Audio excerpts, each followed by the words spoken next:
नमस्कार दोस्तों, स्वागत है आप सभी का हमारे YouTube चैनल जीके एल्गोरिथम पर।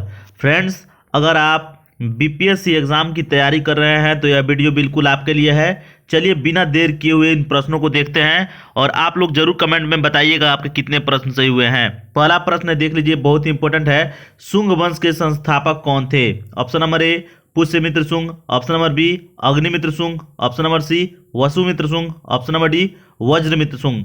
यदि आप इसका आंसर जानते हैं तो कमेंट बॉक्स में जरूर लिखिए, नहीं जानते हैं तो जान लीजिए इसका आंसर होगा friends option number A Pushyamitra Shunga. ध्यान रखिएगा, शुंग वंश के संस्थापक पुष्यमित्र शुंग थे। चलिए दूसरे प्रश्न पर आते हैं। दूसरा प्रश्न बहुत ही इंपॉर्टेंट है, देख लीजिए दूसरा प्रश्न क्या कहता है। दूसरा प्रश्न कहता है मालवी काग्निमित्रम किसकी रचना है? ऑप्शन नंबर ए कालिदास की, ऑप्शन नंबर बी तुलसीदास की, ऑप्शन नंबर सी चाणक्य की, ऑप्शन नंबर डी बाणभट्ट की। इसका आंसर अगर आप लोग जानते हैं तो कमेंट में जरूर लिखिएगा, नहीं जानते हैं तो जान लीजिए इसका आंसर होगा फ्रेंड्स ऑप्शन नंबर ए कालिदास। ध्यान में रखिएगा, कालिदास की रचना है मालवी काग्निमित्रम। इसके अलावा उन्होंने रघुवंशम भी लिखा है, रघुवंशम। इसके अलावा अभिज्ञान शाकुंतलम भी इन्होंने लिखा है। तुलसीदास का रामचरितमानस है, चाणक्य का अर्थशास्त्र है और बाणभट्ट को आप लोग जानते होंगे, बाणभट्ट ने हर्षचरित लिखे हुए हैं। आइए अगले प्रश्न की तरफ बढ़ते हैं। अगला प्रश्न बहुत ही इंपॉर्टेंट है। अगला प्रश्न है 3 नंबर प्रश्न क्या कहता है, देख लीजिए, सारनाथ का संबंध बुद्ध के जीवन के किस पहलू से है? ऑप्शन नंबर ए उनके जन्म से, ऑप्शन नंबर बी उनके निवास से, ऑप्शन नंबर सी उनके प्रथम उपदेश से, ऑप्शन नंबर डी उनके मृत्यु से। यदि आप इसका आंसर जानते हैं तो कमेंट बॉक्स में जरूर लिखिए, नहीं जानते हैं तो जान लीजिए इसका आंसर होगा फ्रेंड्स ऑप्शन नंबर सी प्रथम उपदेश से। ध्यान में रखिएगा, सारनाथ में ही गौतम बुद्ध ने अपना प्रथम उपदेश दिया था। वेरी वेरी इंपॉर्टेंट प्रश्न है। आइए अगले प्रश्न की तरफ बढ़ते हैं। अगला प्रश्न बहुत ही इंपॉर्टेंट है, देख लीजिए 4 नंबर प्रश्न को। 4 नंबर प्रश्न क्या कहता है, देख लीजिए, निम्नलिखित में से कौन कौन सुमेलित नहीं है? मतलब इसमें से जो दिया गया है कौन सुमेलित नहीं है? ऑप्शन नंबर ए मौर्य साम्राज्य Chandragupta Maurya, option number B Shunga राजवंश Pushyamitra Shunga, option number C Satavahana राजवंश Gautamiputra Satakarni, option number D Pala वंश गोपाल। यदि आप इसका आंसर जानते हैं तो कमेंट बॉक्स में जरूर लिखिएगा, नहीं जानते हैं तो जान लीजिए इसका आंसर होगा friends option number C Satavahana राजवंश गौतमीपुत्र सातकर्णी। यही इसका आंसर होगा, यही सुमेलित नहीं है, बाकी सभी सुमेलित हैं। मौर्य साम्राज्य के संस्थापक चंद्रगुप्त मौर्य हैं, शुंग राजवंश के संस्थापक पुष्यमित्र शुंग है और पाल वंश के संस्थापक गोपाल हैं, जबकि सातवाहन वंश के संस्थापक गौतमीपुत्र सातकर्णी नहीं है। सातवाहन वंश के जो संस्थापक उनका नाम है सिमुख। ध्यान रखिएगा, तो इसलिए यह सुमेलित नहीं है, सिमुख होगा, याद रखिएगा। तो इसीलिए सुमेलित नहीं है, इसीलिए इसका आंसर ऑप्शन नंबर सी हो जाएगा। आइए अगले प्रश्न की तरफ बढ़ते हैं। अगला प्रश्न 5 नंबर, देख लीजिए, बहुत ही इंपॉर्टेंट है। 5 नंबर प्रश्न क्या कहता है, देख लीजिए, महाभारत में पार्थ किस पात्र का नाम था? ऑप्शन नंबर ए अर्जुन का, ऑप्शन नंबर बी भीम का, ऑप्शन नंबर सी कृष्ण का, ऑप्शन नंबर डी युधिष्ठिर का। यदि आप इसका आंसर जानते हैं तो कमेंट बॉक्स में मेंशन कीजिए, नहीं जानते हैं तो जान लीजिए इसका आंसर होगा फ्रेंड्स ऑप्शन नंबर ए अर्जुन। ध्यान रखिएगा, इसका नाम आप आंसर होगा अर्जुन। भगवान श्री कृष्ण आपको गीता में हमेशा अर्जुन को पार्थ के नाम से संबोधित करते हैं, हे पार्थ कह करके कुछ भी संबोधित करते हैं भगवान श्री कृष्ण। ध्यान रखिएगा, वेरी वेरी इंपॉर्टेंट।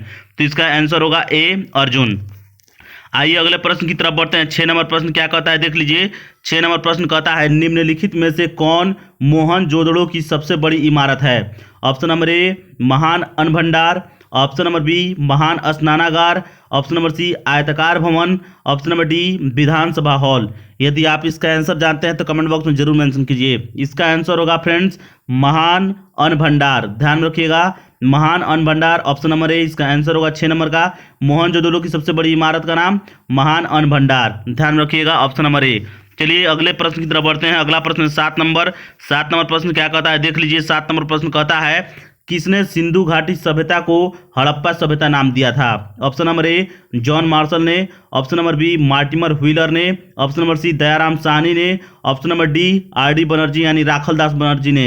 यदि आप इसका आंसर जानते हैं तो कमेंट बॉक्स में जरूर आंसर मेंशन कीजिए, नहीं जानते हैं तो जान लीजिए इसका आंसर होगा friends option number A John martial. ध्यान रखिएगा, जॉन मार्शल इसका आंसर होगा। दयाराम साहनी जो है फ्रेंड्स, ध्यान रखिए, राय बहादुर दयाराम साहनी ने सिंधु घाटी सभ्यता की खोज किया था और राखालदास बनर्जी मोहनजोदड़ो की खोज किए थे।